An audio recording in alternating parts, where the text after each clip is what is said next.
Right, and even right after that, when he's saying, he was told that God's going to lead him to victory, or he's going to be a mighty man of valor, but he immediately says, "Well, we know he helped our forefathers," or however he said it, but I don't see that he's helping us right now. So it's like that's kind of gutsy to say, Yeah. But he was just kept continually reassured, it's going to work out. Okay, number 9. You guys want to keep guessing or no? Where's this one found? Well, this is going to be easy. If I tell you where it's found, you're going to know. It's found in the book of Ruth. Yeah. So if somebody could grab book of Ruth, chapter 1, verses 3 and 5, or 3 through 5.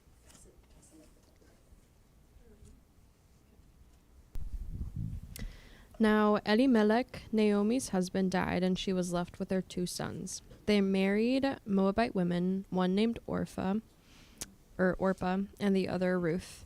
After they lived there about 10 years, both Mahlon and Chilion also died, and Naomi was left without her 2 sons and her husband. So that's the before. That's the, here, Ruth loses her husband, and she's a childless widow, seemingly without a future, especially back in those days, The after comes in chapter 4, verses 13 through 17. If somebody could grab that one.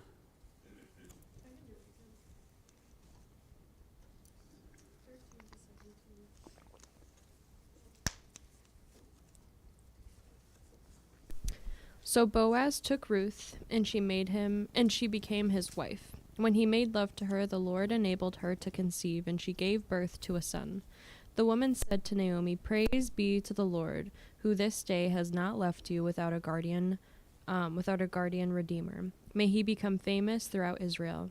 He will renew your life and sustain you in your old age. For your daughter-in-law, who loves you and who is better to you than 7 sons, has given him birth." So Ruth marries Boaz. She gave birth to Obed, who is King David's grandfather. So she is, went from just an unknown Moabite widow to becoming the great-grandmother of King David. And I'll keep moving right on through because I got 8 more. Let's see. This next one's in the book of Daniel. And it's in, you guys want to guess? It's probably not. No, it's actually Nebuchadnezzar. This is Daniel chapter 4, verse 30.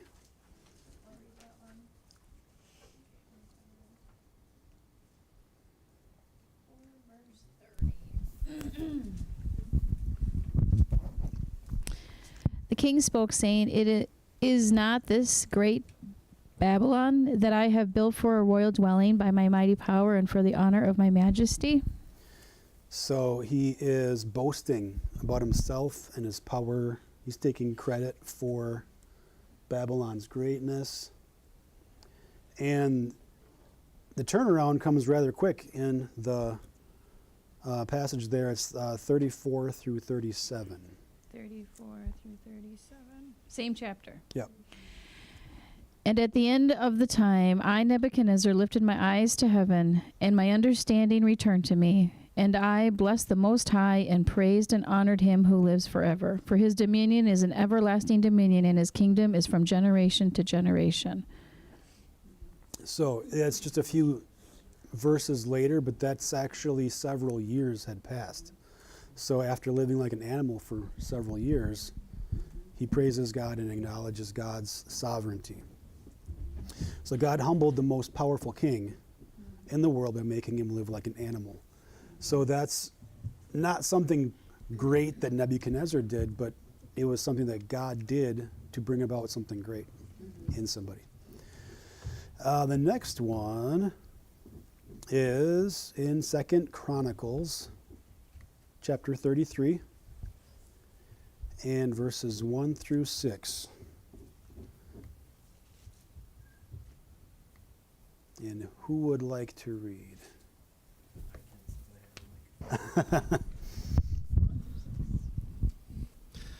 Manasseh was 12 years old when he began to reign, and he reigned 55 years in Jerusalem, but did that which was evil in the sight of the Lord, like unto the abominations of the heathen, whom the Lord hath cast out before the children of Israel. 6, he said? Yeah, up to through 6. For he built again the high places which Hezekiah his father had broken down, and he reared up altars for Balaam, and made groves, and worshipped all the hosts of heaven, and served them. Also he built altars in the house of the Lord, whereof the Lord had said, In Jerusalem shall my name be forever. And he built altars for all the host of heaven in the 2 courts of the house of the Lord. And it caused the children to pass through the fire in the valley of the son of Hinnom.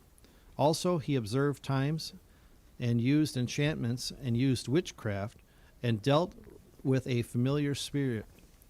With the wizards he wrought which much evil in the sight of the Lord, to provoke him to anger. So here is the young king. He's a young king who is wicked. He rebuilt the things that his dad broke down. He is doing evil in the sight of the Lord. And I believe, the way I understand that, when it says all the hosts of the heaven, it's almost like they're worshiping stars, I think, you know. So just gone completely away from what God had called them to. And the after, that's going to be in 2 Chronicles, same chapter, 33, verses 12 through 16. And when he was in affliction, he besought the Lord his God, and humbled himself greatly before the God of fathers. Just 12, is it? Through 16. Oh, sorry. And prayed unto him, and he was entreated of him, and heard his supplication, and brought him again to Jerusalem into his kingdom. Then Manasseh knew that the Lord, he was God. Now after this he built a wall without the city of David on the west side of Gihon in the valley, even to the entering in at the fish gate, and compassed about Ophel, and raised it up a very great height, and put captains of war in all the fenced cities of Judah.